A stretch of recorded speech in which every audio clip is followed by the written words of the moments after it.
I recently decided to play Billy Basso's Animal Well, and I will admit I wasn't expecting anything special. It looked like any run-of-the-mill Metroidvania made by some guy I've never heard of before and published by Donkey of all people. All I knew going in was that it was free on PS Plus, was relatively short, and I was really missing Silksong. And so wanting to get that Metroidvania fix, I loaded it up. I expected a game like all the rest, except what I got was a game unlike anything I've played before. There's a common language that gamers have come to understand, one that we're not always conscious of and sometimes take for granted. And I'm sure if you've ever given the controller to a non-gamer before, you know exactly what I'm talking about. Their lack of coordination and just general confusion of basic gaming conventions is kind of baffling. I mean, these are the things that come second nature to us and require no thought whatsoever. Right trigger means shoot, red barrels go boom, yellow ledges are climbable, and dodging gives iframes. There's this whole web of concepts that we've just come to assume is natural, but it's not. It's been conditioned to us through hundreds and hundreds of games.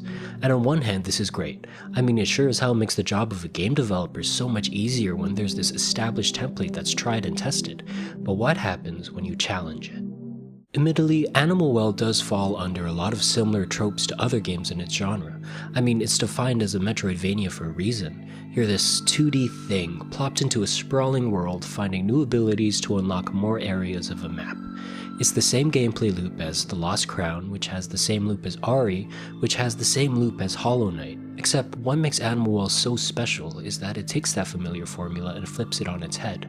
For one, there is no combat. Progression is locked through puzzles, and instead of fighting, you're mostly just running away from everything. The game also thrives on mystery. Nothing is explained to you. There are no text boxes, no tutorials, or even any clear objectives for that matter. It's a game driven by player curiosity and creativity. But perhaps the most striking deviation from typical Metroidvania fare, what I really want to discuss in this video, is how Animal Well deals with its abilities, and how it takes what we've learned from past Metroidvanias, rejects it, and presents something wholly new and refreshing. Let me explain. So in every Metroidvania, you'll come across this ledge. You can't reach it no matter how hard you try. And so, you leave the area for now, keeping that ledge in the back of your mind so you can come back to it when you eventually find the double jump. And it's always a double jump, and it's always a dash, and it's always a wall climb. In Animal Well, sure, you'll find that ledge again, except you don't get a double jump. You get a bubble wand. You shoot bubbles in front of you, and you can hop on those bubbles to get higher. Neat gimmick, you might think, but it's more than just a gimmick. You'll quickly realize that you can chain bubbles together and go as high or as far as you want. Sounds pretty game-breaking, doesn't it? Actually, not really. You can't, for instance, ascend narrow spaces because this mechanic needs an open area to work. You'll also realize that if you stay on the bubble, you can actually initiate a slow descent to help with more precise timings, or if you're under a fan, you can go up instead. You may have also noticed these fish heads stuck in drains as you've explored and wonder what they're used for. Well, if you blow a bubble near one, it swallows it, allowing you to teleport to an entirely new location. Billy Basso found a way to make the double jump interesting again, and this dynamic design isn't exclusive to one ability. It's the driving force behind every tool you're able to find. I mean, when you think of it, what is a double jump anyways? It's a means to get from point A to point B, to cross a wider distance or to get to higher ground. Animal Well asks, how can we make that journey more interesting? In this way, I guess the bubble wand is less of a double jump stand-in and operates more like the portal gun. It's its own tool with unique characteristics that are often physics-based or logic-based, which the game can then utilize in its own creative means.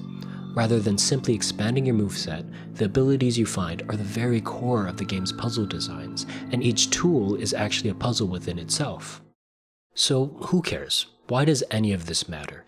Admittedly, this is a bit of an over-exaggeration on what's basically a slight modification of a double jump feature, but the mindset behind the change is what's important. There's this review for Alien Resurrection on the PS1 from GameSpot in October of 2000. It reads, "The game's control setup is its most terrifying element. The left analog stick moves you forward, back, and strafes right and left, while the right analog stick turns you and can be used to look up and down." Now, reading this today, it sounds pretty ridiculous. I mean, this is basically how every game controls, except it wasn't always like this. Keep in mind, the PS1 controller didn't even have analog sticks until 1997. The tank controls we despise today were seen as comfortable at one point. Alien Resurrection was a black sheep, pioneering a control scheme that was seen as absolutely ludicrous at the time.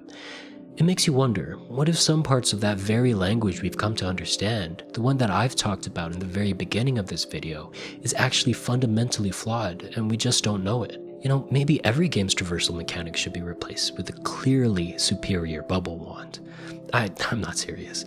I'm not saying that every game should have a bubble wand, but what I am saying is that every game should strive to think differently as Animal World does. To see what's worked before and change it in some meaningful way.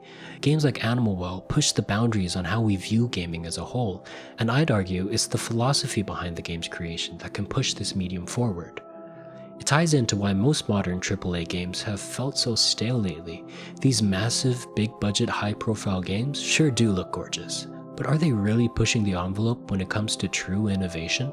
Or are they simply too big for their own good, placing safe bets on big investments because what's familiar is what's safe, and what's new is way too risky to take chances on? The problem here is that challenging the norm is how any art form evolves. You can't keep copying the same thing hoping for a better outcome each time. The solution? Indie games. They have the freedom to operate in risk, the freedom to mess with the formula to make something truly unique. So when you go into a game expecting a cookie-cutter Metroidvania, and instead get a combatless, puzzle-filled, mysterious jaunt through the creepiest zoo in gaming, it reminds you of how exciting this medium really can be.